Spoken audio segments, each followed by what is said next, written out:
Dobrý deň, máte minútku? Chceme sa opýtať, či poznáte našu firmu EMI. Niečo mi to hovorí, ale skúste mi... Bytový textil predávame, áno. A vy, keď už nakupujete bytový textil, skôr aký preferujete? Farba, vzory? Ja? Áno. Skôr zemité farby. Zemité? Dobre, to dneska sme radi podarovali túto Dčku na ležanie. Teraz na leto sa zíde. Majte sa, pekný deň. Dovidenia. Ten nakupujete často bytový textil, alebo...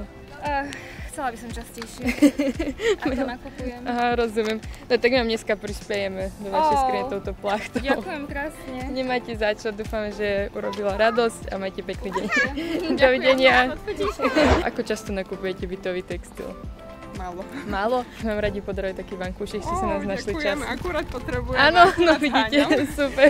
Ďakujem, akurát. Nemáte za čo, majte sa, pekný deň. Hoj. Ďakujeme vám, že nás sledujete a podporujete. Do komentára napíšte, kde nás chcete vidieť na budúce a vidíme sa v ďalšom krásnom meste. Ahojte!